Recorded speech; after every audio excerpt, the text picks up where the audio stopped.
Bom dia, gente! Boa tarde, né?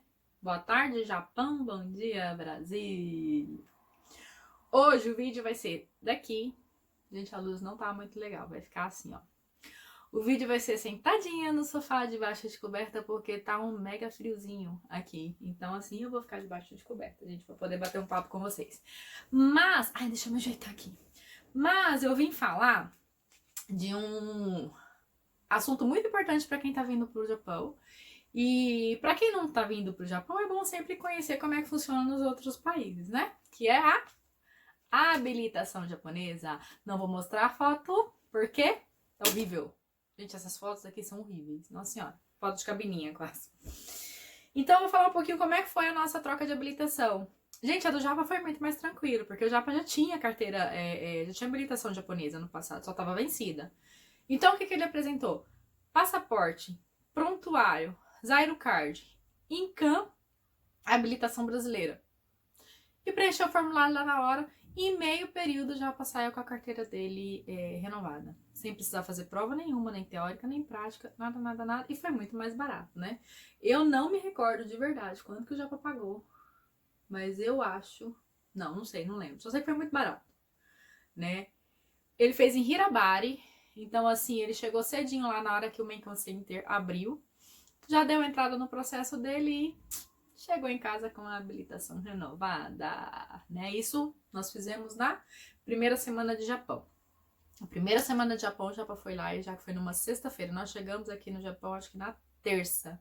Na sexta ele renovou a carteira dele. Desse jeito, gente, super prático, né? Agora, a minha que não tinha, eu que não tenho habilitação japonesa, foi um pouquinho mais demorado. E eu tive que pagar assessoria, né? Eu precisei pagar 50 mil de assessoria, gente, 50 pau. Só que nesses 50 mil tava incluso os selos, já, as taxas, né? Só não tava inclusa a foto, que isso depende de você passar lá na hora da prova prática, né? E aí você tira a foto lá. Mas a prova em si, as provas em si são muito tranquilas. Eu fiz no Menkan Center de Toyokawa. Todo o meu processo demorou 15 dias, do dia que deu a entrada até o dia que eu saí com a carteira. Eu tô vendo e acompanhando no Facebook, não é de hoje, que tem Menkan Center que tá demorando 2, 3 meses para poder marcar a prova prática, né? Então, gente, o que eu falo para vocês? Não venham com habilitação brasileira próximo a vencer, que vocês não vão conseguir trocar. Se alguém conseguiu trocar a sua habilitação brasileira pela japonesa com a carteira, com a CNH brasileira vencida, fala aqui pra gente nos comentários, que é até bom que a gente agrega. Mas todo mundo que eu conheço e os casos que eu acompanho, ninguém consegue trocar com a habilitação vencida. Então, se você vai embarcar, vou embarcar essa semana e minha carteira vai vencer mês que vem, gente, não, nem adianta vir que não vai conseguir trocar. E a habilitação é muito importante aqui no Japão. Te dá uma liberdade tremenda. Fora que em questão profissional de trabalho é melhor para você arrumar serviço, se você tem condução e habilitação, é melhor para você arrumar serviço também. Então, venham com a habilitação brasileira renovada. E tem que ter pelo menos, para quem tem carteira nova aí, 3 meses de CNH brasileira, né? De habilitação brasileira, para você conseguir fazer a troca aqui no Japão, tá? Mas o que eu precisei, gente? Precisei de passaporte, prontuário, INCAM, a CNH brasileira, Zairocard, os formulários que foi a assessoria que preencheu, né? Só que o que acontece? Como nada pode ser muito fácil, eu tive um problema com o meu prontuário. A polícia japonesa não queria aceitar meu prontuário, porque o prontuário do Estádio Goiás, eu não sei hoje, mas na época, ele vinha como nada consta. Se você não tiver infração nenhuma na sua habilitação, ele vinha os dados da habilitação e o nada consta. Diferente do prontuário de São Paulo, que vem falando desde o dia que você tirou a sua habilitação, tudo o que aconteceu com ela até aquele exato momento. E a do Estado de Goiás não vinha. E aí? A polícia falou que não ia aceitar. Não tem como aceitar. A gente precisa saber que você estava no Brasil na sua primeira renovação da habilitação. Porque, infelizmente, gente, os japoneses, eles têm algumas restrições com algumas coisas, né, gente? Porque, por exemplo, no Brasil compra-se muita habilitação. né? Compra-se a habilitação, não passa em prova, compra, né? E eles precisavam e eles obrigam você a comprovar que você estava no Brasil, porque se você estava, você tem a chance de ter renovado, não significa que você renovou, você pode ter comprado, né? Mas pelo menos na cabeça deles você foi e fez a prova, né? Eu tenho carteira brasileira desde 2003. Então assim, então em 2003 para 2004, né, 2004, eu tinha que estar no Brasil. E aí eles me perguntaram, mas o que você fazia nessa época? Eu falei, estudava. Isso o tradutor traduzindo para mim lá na hora que você vai para um guichê, né? Aí lá tem vários agentes policiais que atendem as pessoas, né? Eu falei, estudava, fazia faculdade? Não, então o seu histórico de faculdade a gente aceita, né? Traduz o histórico e traz pra gente. Aí é que foi o problema, gente, porque na verdade esses 15 dias demorou porque a faculdade no Brasil não queria ceder o meu histórico porque eu não estava presencial lá. Eles dificultaram ao máximo, sabe? E olha que meu pai tem uma procuração, meu pai tem 2 procurações minhas no Brasil. Uma procuração geral e uma procuração voltada para nossa casa. Então, assim, a faculdade não queria aceitar a procuração geral, dificultou. Eu conversei por e-mail, eu conversei via WhatsApp, sabe? Consegui, no final das contas consegui, só que demorou, porque eles estavam dificultando. Só que aí, nesses 15 dias, o que eu lembrei? Eu lembrei que a minha carteira de trabalho estava aqui no Japão. Porque quando eu fiz a rescisão do contrato lá que eu fui acertar, lá no resort, foi o dia que eu fui para São Paulo. Então eu passei mais o Toshiro, a gente fez a rescisão de contrato os dois, né? Porque a gente trabalhava junto. Fizemos a rescisão de contrato e já pegamos a estrada para São Paulo. Então eu trouxe todos os meus documentos para cá. Aí eu peguei e falei pra minha assessoria, eu falei, olha, eu tenho minha carteira de trabalho aqui, que comprova que eu trabalhava nesse período, né, da renovação da carteira, tá? Eu falei, então me dá. E aí eles aceitaram a minha carteira de trabalho. Foi aí que o processo finalizou, né? Então eu precisei adicionar o meu processo à minha carteira de trabalho. Na época eles falaram pro meu tradutor que estavam com problema com 2 estados, que era Minas e Goiás, porque os prontuários não vinham detalhado a situação da CNH desde quando ela foi emitida a primeira vez, né? Então muita atenção, gente. Se o seu prontuário tá como nada consta, não tem informação do que aconteceu, quantas multas você levou, se você foi suspenso, se não foi, papapá, tragam documentos que comprovem que vocês estavam no Brasil durante as renovações, tá? Isso é muito importante. Então foi passaporte, zero card, CNH brasileira, prontuário, carteira de trabalho, INCAM e os formulários que a assessoria preencheu, né? A prova teórica, muito basicona, 10 questões, 10 minutos de prova cronometrado, tá? Cronometrado. Eu não sei em outros Menkyo Centers, mas em Toyokawa, cronometrado. 1 minuto por questão. Deu 10 minutos, a examinadora manda todo mundo parar, tá? Fiz a prova, já saiu o resultado lá na hora, em questão de minutos, sai o resultado. Passei, errei uma questão, né? E detalhe, eu li o fichário com o gabarito, tipo assim, com as provas anteriores, 10 minutos antes da minha prova, né? Então, assim, eu achei que eu ia errar mais, na verdade, né? Porque você pensa, no Brasil uma coisa, no Japão outra. No Japão você dirige de um lado da pista, do outro lado do carro e papai é aquela anarquia, né? Mas eu errei uma questão e passei, acertei 9 questões e passei. E aí marcamos a nossa prova prática. Gente, a nossa prova prática, lá em Toyokawa, foram 2 percursos. Eu tive 2 aulas, dentro desse valor de 50 mil, eu tinha incluso 2 aulas, né? Lá nos 2 percursos, né? Só que assim, essa assessoria em questão eu não vou indicar, porque parte da assessoria foi muito boa, que foi o rapaz que ficava comigo no Menkyo Center, mas parte da assessoria, que foi a pessoa que me deu as 2 aulas, horrível. Então, ela gritava tanto, porque ela não consegue entender que a pessoa sai do Brasil, dirigindo numa mão da pista, sabe? Tem alguns vícios no Brasil, ela quer que você entre no carro e já dirija como um japonês.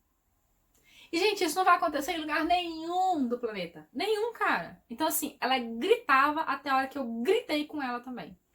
Porque na hora que eu gritei com ela e mandei ela baixar a bola e falei que eu não queria ter aula com ela mais, foi aí que parou, né?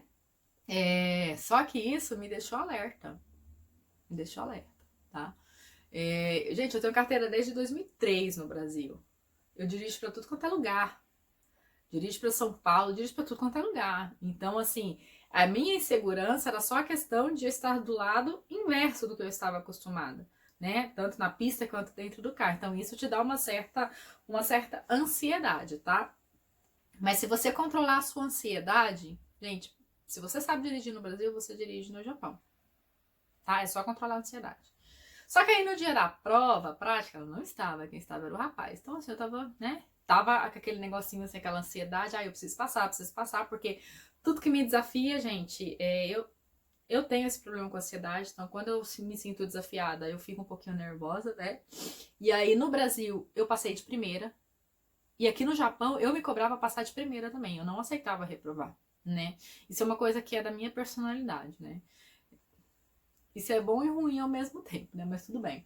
E aí fui pra prova. Só que a prova lá em Toyokawa é assim, a pessoa que vai fazer a prova, ela vai dirigindo e você que é o próximo vai no banco de trás. Então você olha, você vai com ela na prova dela todinha.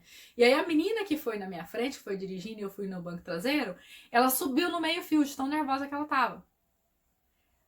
Aí eu parei assim e falei, meu Deus do céu, pensei, né, eu tô meio ansiosa, essa menina sobe no meio-fio ainda, né, né? Né, PQP, né? E aí tinham 15 pessoas fazendo a prova. Nesse dia somente 5 passaram. E eu estava entre as 5, graças ao meu bom Deus. Terminou a prova da menina, terminou não, porque aí na hora que ela subiu no meio-fio, ele já mandou ela voltar. Ele não deixou ela nem terminar a prova, já mandou voltar, ela estacionou e tal, e ele já pediu para eu trocar, para eu passar para frente, né, pro volante. Então, quando eu passei o cinto, gente, juro por Deus, me deu uma tranquilidade tão grande que parecia que Deus naquele momento tinha baixado e sentado naquele banco e pego naquela direção. Porque eu fiz uma prova numa tranquilidade tremenda e antes eu estava ansiosa. Então, assim, e o policial, que vai dentro do carro com a gente é um policial, ele só fala direita, esquerda, frente. Então é bom você decorar em japonês essas palavrinhas, tá? Porque na hora que ele falar, aí você já sabe o que você tem que fazer. Lá são 2 percursos, eu peguei o percurso B. Então, assim, você estando tranquila, estando atenta e fazendo os caconins certos, você não reprova, gente. Você não reprova de verdade. Então, assim, e outra coisa, cacunim. Não adianta você ficar fazendo assim com a cabeça, achando que vai enganar o policial, porque não vai, tá? Você tem que fazer os cacunins nos pontos certos. Os cacunins, gente, desculpa, é conferência. Então, você conferir os pontos. Direita, frente, esquerda, bicicleta, tá? Direita, frente, esquerda, bicicleta. Então, você tem que fazer nos pontos certos. Andar próximo às faixas corretamente. Então, se eu vou virar à esquerda, eu tô próximo à faixa da esquerda, porque não pode vir bicicleta, não posso dar abertura para a bicicleta passar, porque se eu faço isso, eu fecho a bicicleta e causa um acidente. Então, assim, pedestre. Se eu vou virar à direita numa pista, tem o triângulo. Onde eu tenho que parar no triângulo para eu conseguir fazer a conversão? Então, gente, tudo isso é muito importante. Mas isso os instrutores orientam lá na hora, tá? Então, gente, foi muito fácil. Aí eu fiz toda a minha prova. De verdade, fiquei muito tranquila durante a prova. Ele mandou, aí acaba a prova, ele mandou estacionar. Então, até a forma de você estacionar próximo à faixa, exatamente, porque ele olha a distância, tudo certinho, igual é feito no Brasil. Eles fazem aqui também. E aí a gente desce do carro, agradece, ele agradece, a gente desce do carro e fica atrás assim no carro. A nossa tradutora vem e ele fala com os tradutores. No caso do japonês, eles falam com o pessoal da autoescola do japonês. Eles não falam com a gente que tá fazendo a prova, né? E aí a minha tradutora conversou ali com ele e veio e me chamou, né? Falou assim, você não teve nenhum ponto negativo, você passou. Aí eu fiquei meio assim, eu falei, sério, passei, mas ele ainda não deu, né? Porque aí a gente vai pra dentro da parte administrativa do Menkyo Center e espera eles virem, um outro policial vir com o processo e falar quem passou e quem não passou, né? Falei, mas eles ainda não, né? Aí ela falou assim, você já passou, ele não te tirou nenhum ponto. Ele só virou pra mim e falou assim, não tenho nada de ruim a falar dela.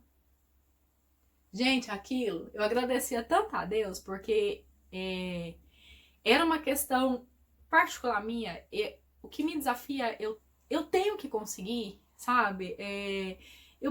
Na minha cabeça eu tinha que passar de primeira, sabe? Eu não aceitava, eu com 20 anos aí de carteira, sei lá quantos anos de carteira, reprovar, eu não aceitava isso, né? Então, fui lá e passei. Aí a gente voltou para dentro do Menkyo Center, e aí aquele monte de gente esperando, tinha gente que já sabia que tinha reprovado, né?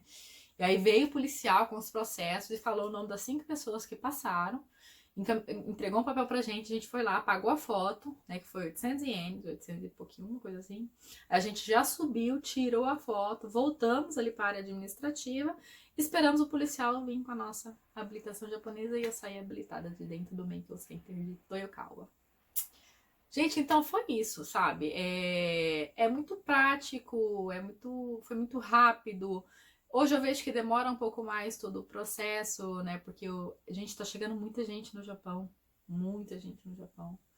Eu acompanho a comunidade brasileira, muita gente embarcando. Tava um pouco parado a liberação dos vistos. Eu vi que semana passada tinha muita gente postando que os vistos tinham sido liberados.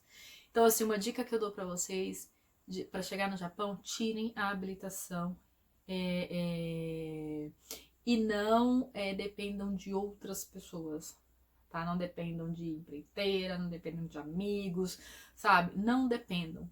É muito importante. Então, Manu, mais 50 conto. Gente, às vezes fazer esse sacrifício para você ter uma certa liberdade, ter uma facilidade em arrumar trabalho, caso precise, é importantíssimo, tá? Porque hoje grande parte das vagas aqui no Japão não tá pedindo só o Nihongo básico, tá pedindo habilitação e moradia própria. Condução própria, né, com habilitação, claro, e moradia própria. Então fiquem muito atentos e aí isso é uma dica que eu dou, é muito importante isso, viu? Façam esse sacrifício, tirem o dinheiro e façam a habilitação japonesa de vocês, tá? Quem não tem habilitação no Brasil, gente, tem que começar do zero aqui no Japão. Tudo, absolutamente tudo. E é uma faixa de 300 mil ienes, uma habilitação japonesa, para você tirar ela do zero, tá? Então fica a dica aí. E se atentem à documentação, tá? A documentação nunca é demais, gente. Eu tenho a mania sempre de levar alguma coisinha a mais, que vai que na hora precise, né? A gente nunca sabe, né? Igual do visto agora, semana passada, eu levei tudo que tava na internet, né? Ainda levei mais um pouco, né? Vocês têm noção, até o meu MyNamba, até a minha carteira de aposentadoria, eu levei, deixei lá em stand-by, vai que eles pedem alguma coisa. E, por exemplo, do Shakai pediram, não tava na listagem da internet, mas chega lá e eles pediram, né? Então eu sempre levo alguma coisinha a mais. E foi isso, gente, a nossa habilitação japonesa foi dessa forma. Eu tirei a minha com 2 meses de Japão, o Claudio tirou na primeira semana. E assim, a liberdade é outra. A partir do momento que você tem uma habilitação em um carro, tudo na sua vida facilita bastante, tá? E a sua adaptação fica um pouco mais fácil também. Então, gente, eu espero ter mais uma vez ajudado quem tá chegando aí no Japão.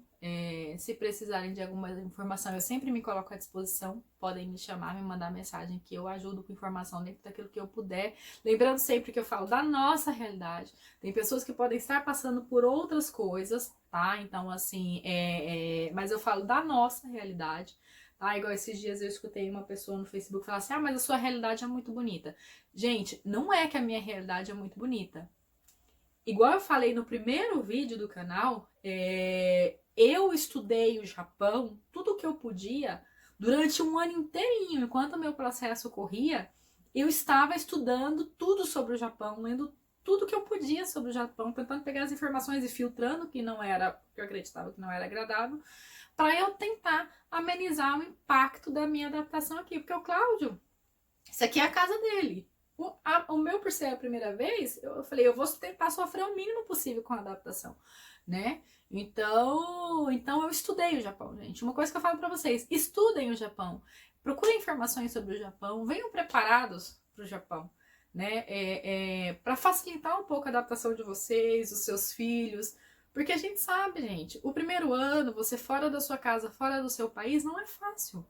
Por mais que seja gostoso, por mais que a minha qualidade de vida é maravilhosa, por mais que isso, por mais que aquilo positivo, não sei o que, mas você tá longe de casa. Você não fala o idioma, sabe? Você tá longe da sua mãe, do seu pai, dos seus amigos, dos seus familiares, sabe? Dos seus irmãos. Então, assim, é difícil. Então, estudem para amenizar esse impacto da adaptação. Tá bom? É uma dica que eu dou pra vocês, tá? E eu espero mais uma vez ter ajudado. Não se esqueçam de, mais uma vez eu falo, gente, se inscrevam no canal, comentem, compartilhem os nossos vídeos. Ajuda a gente a divulgar o canal aí pra ele crescer. Ele tá a passos lentos, né? Mas todo mundo fala que o primeiro ano de canal geralmente é mais paradinho, né? Mas vamos lá, ajuda a gente a fazer o canal crescer. E beijo, beijo, beijo. Fiquem com Deus.